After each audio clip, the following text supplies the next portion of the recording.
Hello, I'm Alan. Today we are drinking another tea from May Leaf. This is a Shu Puerh. This is so that's a ripened pu'er, so they pile it up and kind of speed up the aging process. This one's from the 1980s, so it's not only sped up the aging, but it's an old sped up aging one. My reasoning behind buying this, similar to their Monocle Boss that I had, the intention is to have like a special birthday tea that I drink once a year. And so that one is a new tea. So it's a young tea. It was only picked in 2016 and I bought it in 2017. So the reason behind this one is I had the idea to try to find a tea that was actually created the same year I was born. This was the first one that kind of gave me the idea, so I jumped in and bought some. There's not a particular year, just a generic 1980s is when it came in. But the leaf color is a lot, I guess what I anticipated for something that old would be something more black. But there's actually some good tan/brown colors in it, and the leaves are still whole, which tells me that these were never pressed into a cake. I can reread his website to confirm. I believe they were just aged in a bag and never pressed. Anyway, we're going to brew in a classic Gaiwan today. This is a 150 ml Gaiwan, and so I have 7.5 grams. So they recommend 5 grams per 100 ml. So we'll get that in there.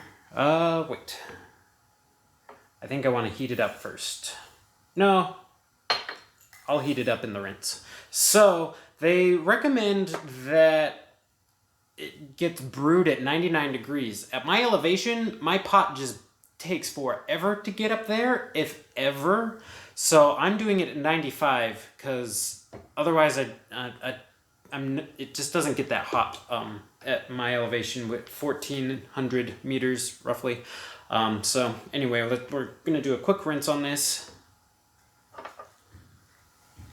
just to kind of get some of the storage taste off and kind of wake it up a little bit.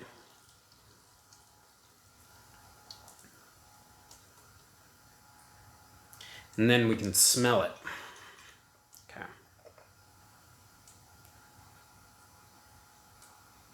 So I have had this once before already.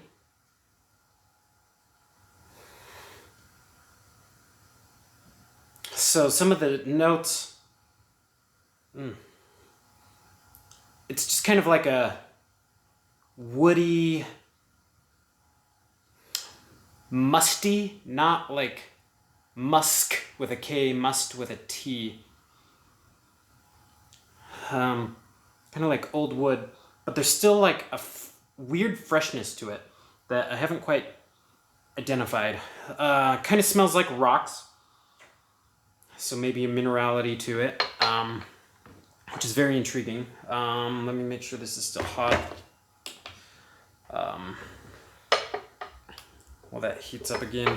The location of this is just a generic from Yunnan, Yunnan, China. Doesn't give a particular location where it was grown, just that it was in Yunnan. Okay. And let's get this going for the first steep at least. So they recommend 10 seconds. So this is going to be a really quick. It may be done before I even get it. Okay, there we go. Ooh. There we go. Ooh. So even in that 10 seconds, it still pulled out a lot of color on that. I'm still pretty new to Gaiwans, so my technique isn't the best. But I'll get there.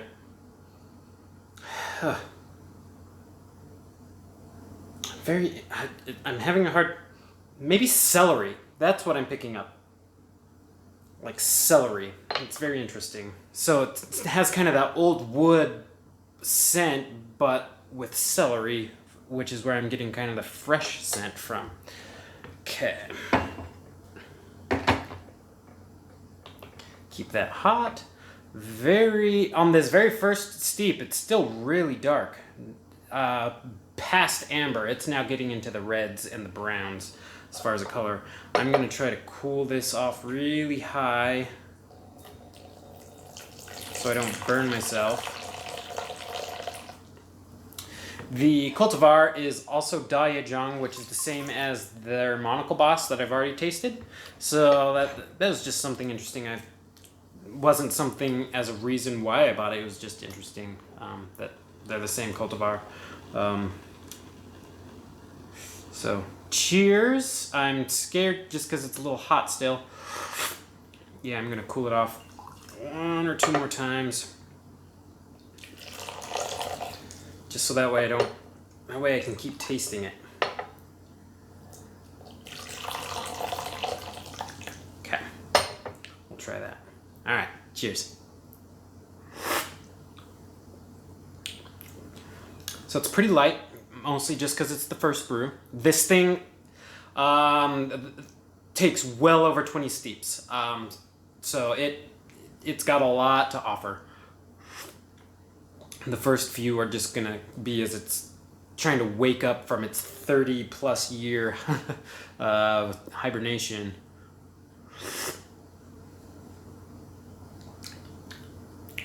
No mouth stickiness. It's got a sweetness to it, which is interesting. Not quite caramel sweetness, but like a dark sugar sweetness.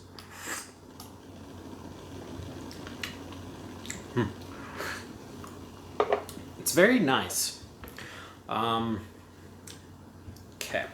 They recommend subsequent steeps are, you just add 3 seconds. So this is going to be another really quick one. We'll just do 13.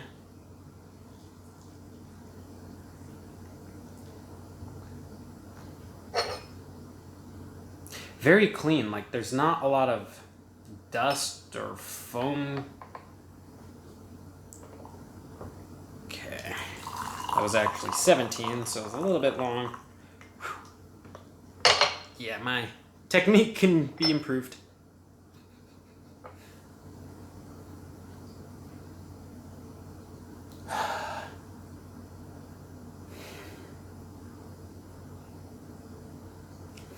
The celery notes are dissipating and it's migrating into something else. Not quite leathery, but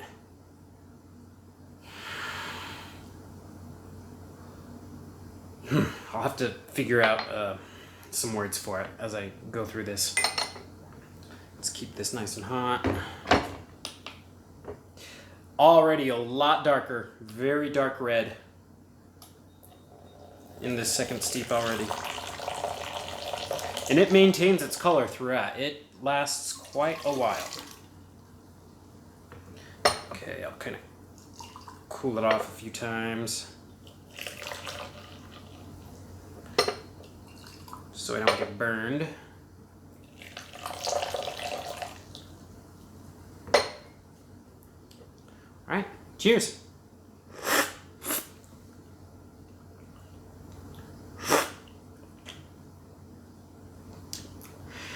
It's got a, for being this old, it's got an intriguing freshness. Like I'm getting,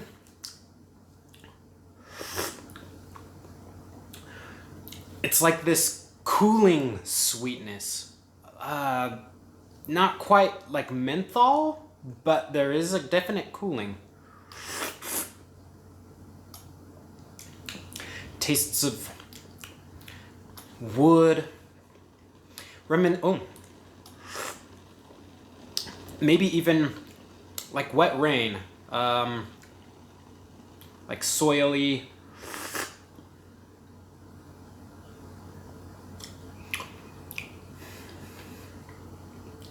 It's just very interesting, sweet, woody soiliness to it. I'm not getting much mushroom yet.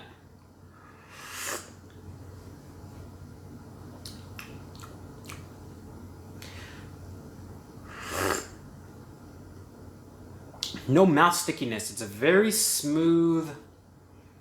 It's not thick either, so it's kind of on the thinner side as far as mouthfeel.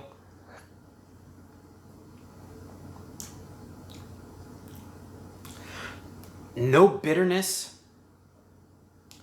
No astringency.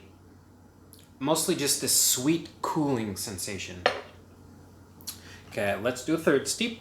I may do 4 or 5 with you, and then I'll drink the rest offline and come back. But let's see what, so we'll do 16 seconds. Ooh, the liquor is very dark already.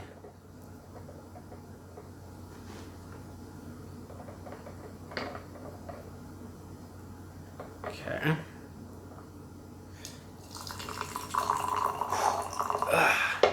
Whew. I am not good at this yet. And that's part of why I like the glass teapot, is because I don't get burned as bad. I'll figure it out one day.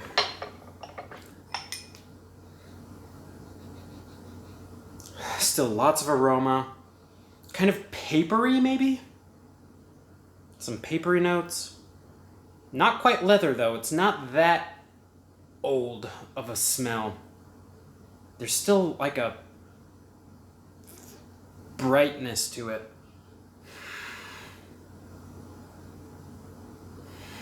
It intrigues me. Look how dark that is.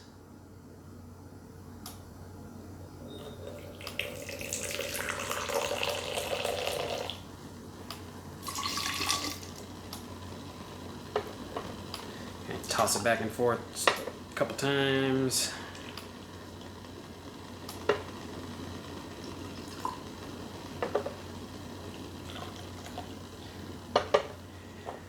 Okay.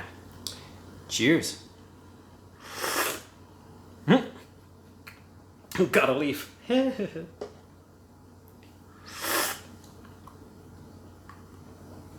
Still very clean.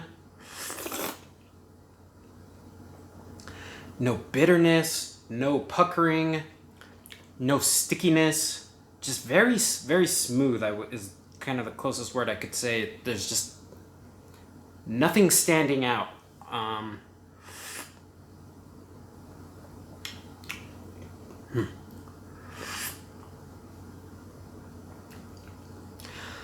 The notes I can pull out is just kind of woody, soily.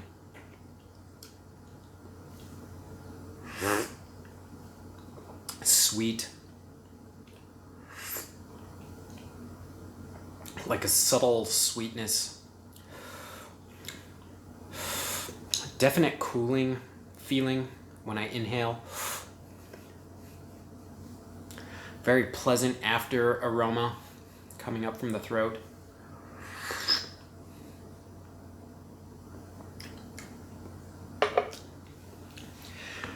Now, I'm not sure as I keep hunting. I did buy a pretty healthy amount of this. I bought 40 grams, partly because I was still very new. This was before I did even my first recording. This was before I knew about other vendors, really. And so I wasn't quite sure if I could get Puerh from the 80s, so I just bought 90 grams of it. After tasting it, I have now since found other vendors where you can get teas from that era. They are expensive. This one came to $1.52 a gram, so it is the most expensive tea I've bought, but not by much. Oh, excuse me, getting hiccups. The by Hao Yinjian, the Silver Needle, was the next closest at $1.30 something a gram. So this one's $1.52 a gram, comes out to $43.09 an ounce. What this did, and as also as by finding the other vendors, I think what the route I'm gonna go down is trying to find Sheng, how to pronounce it, Sheng or Sheng Puers, so raw pu'er that is that old. I don't, since Shu is supposed to, it's a they ripen it. No, what's the word? They cook it to speed up the ripening. So that way people don't have to wait 20, 30 years to get these flavors. So I'm not, since this had undergone that process, it's now basically like a 50 or 60-year-old as far as a flavor profile. That's just pure guessing because this is only the second one. Second non-Tivana Puerh I've had. So the third Puerh, but the second non-Tivana one. So I definitely have a lot more exploring to do. But the route I think I want to explore is raw Puerh. Yeah, raw Puerh that is that old. That way I'm getting more of the notes from that era versus something that was cooked to speed up the ripening process. This is still a really delicious tea though. I'm not getting any fishiness, I'm not getting any harshness, I'm not getting any weird offensive notes. So it's still delicious and I have a lot, so at 90 grams drinking once a year or whatever, it's gonna last me a while still.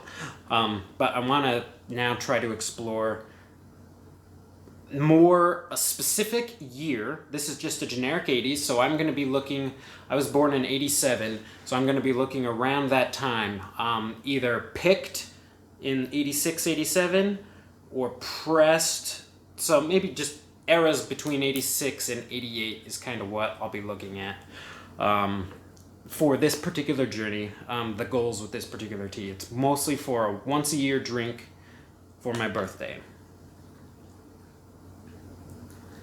So while price will be a factor, it's less of a factor because I already fully anticipate this will be an expensive one, looking for things that are 32 plus years old.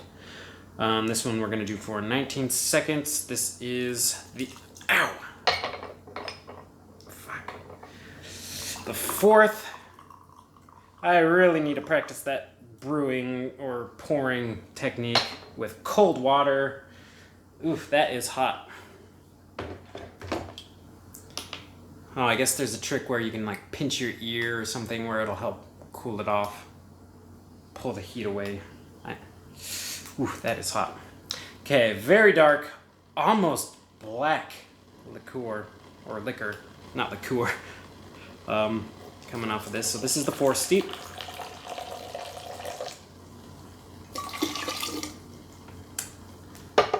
Cool it off a little bit. I'm impressed that there's like no foam, so the bubbles are happening just because it's aerating as I'm pouring it, but the bubbles pop pretty quickly. It's not a lingering foam,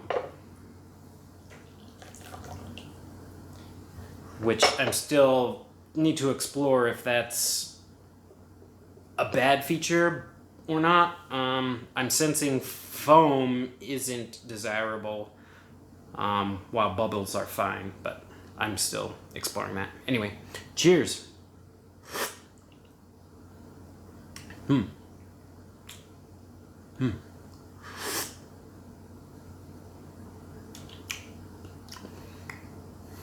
There's a lot more flavor in this 4th steep. A flavor note I'm picking up is almost like if you've ever had licorice root. The cooling sensation and the sweetness is reminiscent of a licorice root, and the woodiness as well. So not licorice candy like a red vine, but actual licorice root. Now, if you've had that root, it's also over the top sweet. This doesn't have that over the top sweetness. It is just reminiscent of that. Kind of that licorice root woodiness, bright sugariness, like a bright cooling menthol sort of a thing. All right, so that's the 4 steep. I've already rambled, so it's kind of taking a bit. So what I'll do is I'll brew the rest of these offline, and then I'll come back at steep 20. This can handle more than 20, but I'll just come back at 20 and we'll pick it up from there. So I'll see you in a bit. Hello, I'm back. So we're about halfway through steep 20, and so on steep 17 it got up to 58 seconds. So at that stage I started adding 1 minute intervals. So steep 18 I did for 2 minutes, 19 for 3. This one, steep 20, I'm gonna do for 4 minutes. So we're about halfway. We're at 2.5 minutes. So I figured I started writing down some of the tasting notes I picked up. Well, both tasting and aromas. So,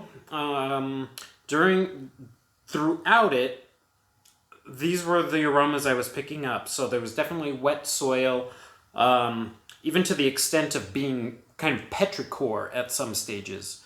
There was pencil shavings and kind of papery, not quite leather-bound books, but there was like a paperiness to the aroma. As far as more lighter aroma, I was getting celery, like I mentioned, and then I was also kind of like a cooked collards on the smell. The taste is where it got really fun. So around steep 5 through even steep like now, there was just a lot more of that sweet mintiness that was coming out. It was just super intense almost that entire time. And the sweetness I was picking up was like that licorice root sweetness, but also almost more accurately Stevia sweetness. A lot of woodiness, earthiness, sarsaparilla root, yerba mate, some potato starch. And if you've ever had it, even Mormon tea or Brigham's tea, it's kind of a stick or a stem tea that grows here in the desert. But those are some of the notes I was picking up as it progressed. So I also figured out a better technique. Now we're at 4 minutes. So where I was doing it like this and kept burning myself, I've discovered just picking up the whole thing, putting it so it vents that way. One of the times I vented it into my palm, that hurt. So I make sure now to vent it that way and just pick the whole thing up. And that works great. I haven't burned myself since. So this is my Gaiwan technique. Just pick it up. It works great. So the leaf is still like super tightly bound. There is still a lot this has to offer. There is still good amber color coming out, kind of an orange brown amber. The leaves, they're still twisted up, like they haven't even fully opened yet. Like this still has stuff to give. So this is 4 minutes. I imagine I would probably go doing Gung Fu style, maybe up to 6 or 8 minutes. So maybe just 3 or 4 more times. And then I haven't tried it yet, but I would maybe boil it for 10 or 15 minutes and just kind of milk it for all it's worth. But we'll just kind of go to here for now. It's still just a beautiful color all the way throughout this. And so this is steep 20. Maybe I'll cool it a little bit.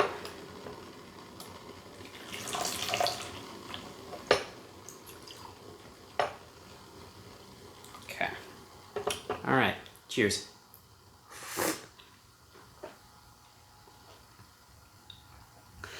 Very sweet. A lot of sweetness. Still a lot of, when I inhale, a lot of cooling. No bitterness. No puckering astringency. No mouth stickiness. So as far as like a mouthfeel, I wouldn't call this like a luscious, thick. It's on the thinner side, but it's still very lovely and bright. Like it's this weird balance between brightness and centering woodiness. Like it's this interesting play. Very pleasant tea. There's no fishiness still throughout these. Like, nothing offensive that I'm picking up. Very nice.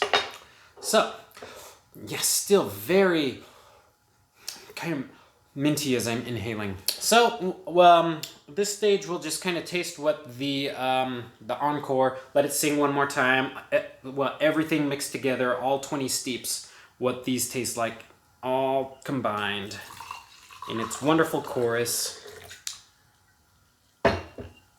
Just look at that, just beautiful, dark.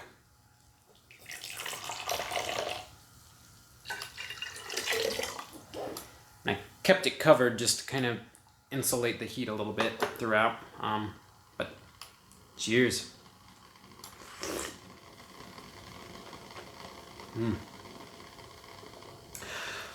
Still a lot of cooling, minty cooliness, but the sweetness has kind of blended back in with the woody and soily flavors. Kind of some, still just like the papery.